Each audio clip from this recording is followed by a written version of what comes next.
qu'on est allé prendre. Mais déjà, il faudrait reconnaître qu'ici, qu'avec le ministre de tutelle Doudou Fwamba, Ibotaï Likoundé, vous avez promis que la rue de Kinshasa sera inaugurée dans ce mois de septembre, qui va terminer bientôt.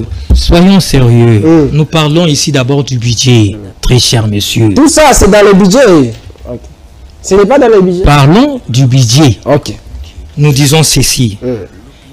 Avec les régies financières, avec monsieur le ministre Doudou Fwamba, ministre des Finances, nous sommes capables de mobiliser. Avec la DGDA, avec la DGRAD, avec la DGI, régie financière, nous sommes capables d'atteindre ces budgets de 20 milliards. Mais pour atteindre ces régies financières, et monsieur le ministre, doivent tout simplement mouiller les maillots. C'est-à-dire qu'ils doivent travailler sérieusement. Mais au-delà de ça, pour que l'on en arrive, il faudrait tout simplement en arriver à implémenter les réformes fiscales. C'est grâce à ces réformes fiscales, c'est cela qui va permettre, ces réformes qui vont permettre à ce que nous puissions atteindre les assignations. Monsieur Roland, Daniel, nous devons apprendre à la population le civisme fiscal.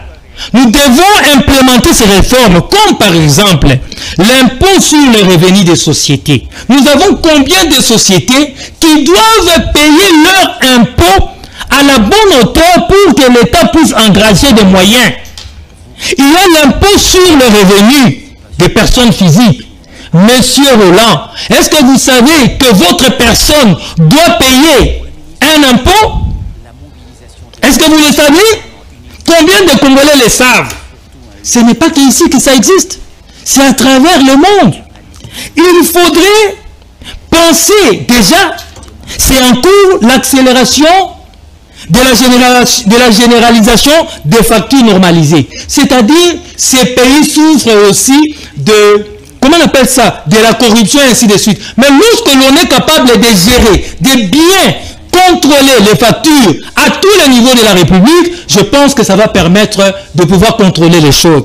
Il faudrait aussi digitaliser tous les services de contrôle.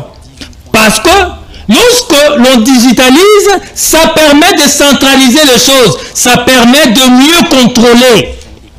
Ce sont les réformes qui font la force d'une économie aussi. Attendez un peu. Nous devons aussi apprendre à se conformer au fisc. Voilà pourquoi les assujettis doivent tout simplement avoir les quitus, comment on appelle ça encore, les quitus fiscales.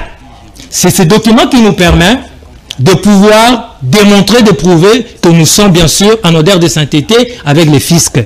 Donc, à travers toutes ces réformes, comme par exemple la fiscalité des placements extérieurs en rapport avec nos banques, avec les banques extérieures plutôt, ça permet toutes ces réformes de pouvoir encracher des moyens.